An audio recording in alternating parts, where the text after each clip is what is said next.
I will shift to Miss Maricel Soriano. Ma'am, okay lang sa'yo? Magtatanong ako sa'yo? Ha? Relax ka na? Okay? Sige.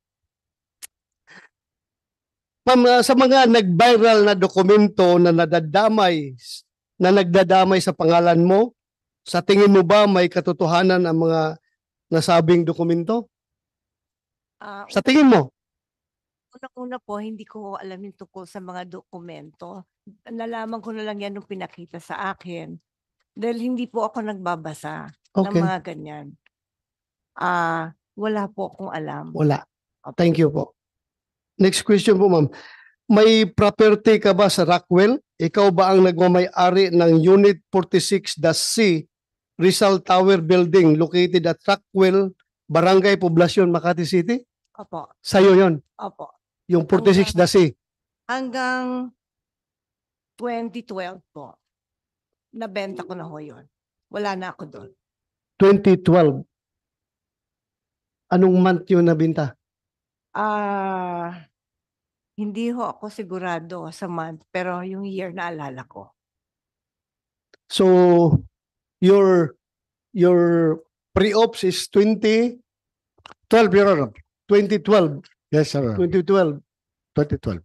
So, bininta mo na after 2012. Binenta ko po siya nung 2012. Yun lang po ang naalala ko. Okay. But then you admit na you are the owner and at the same time the occupant of such unit, yung Unit 46, the C.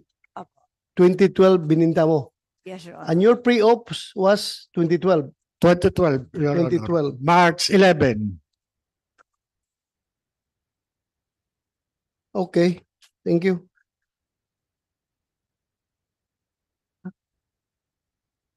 Ma'am, pwede bang makahingi ka ng kopya ng deed of sale nung unit na bininta mo? Opo. Ha? Wala. Kung meron kayong Hanapin ko po. hanapin mo. Thank you.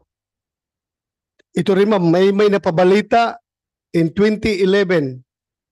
Two former household workers who lodged a complaint of serious physical injury against Maricel Soriano stated that they decided to flee from the actress condominium unit also because of her alleged cocaine use.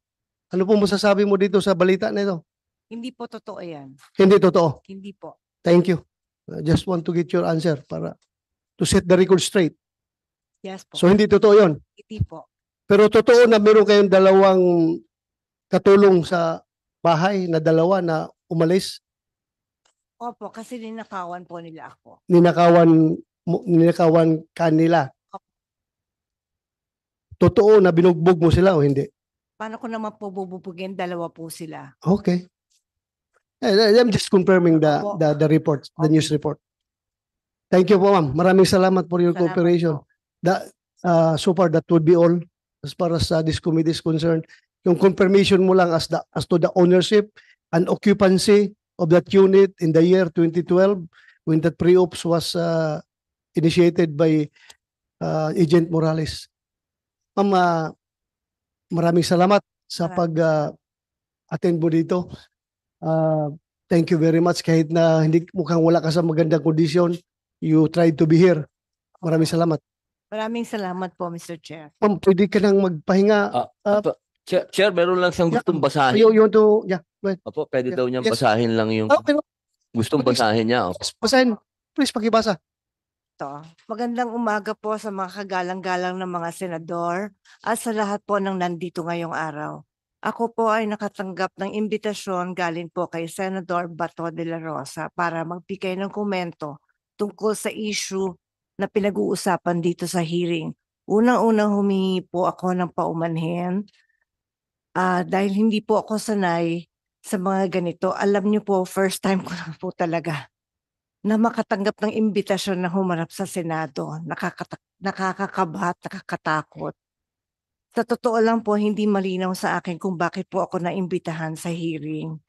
Nagtataka lang po ako dahil lahat po ng tumestigo dito ay nagsabing na-verify ang impormasyon, hindi na-verify ang impormasyon ni Mr. Morales at walang investigasyon na naganap. Pasensya na po kung nalilito po talaga ako dito. Gayunpaman, mataas po ang respeto ko sa Senado at sa mga kagalang-galang ng mga senador na nandito ngayon.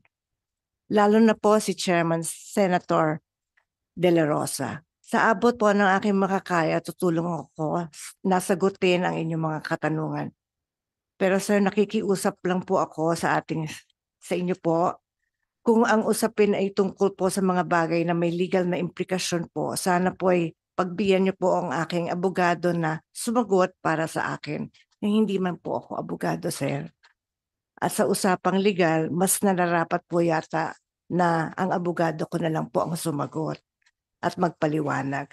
Kung magkaroon man ho ng legal question, pinapahintulutan ko pong magsalita para sa akin si Attorney Agnes Maranan. Maraming salamat po, sir. Thank you, ma'am. Hindi na mangyari yan dahil sinagot mo na ako kanina eh. Thank you for answering my questions. Salamat talaga. You are answering the questions with all honesty. Thank you very much. Thank you po, sir. Ma'am, pwede ka na siguro magpahinga kasi kanina Salamat ka po. patis na tins dyan. Salamat Pahinga ka po, muna. sir.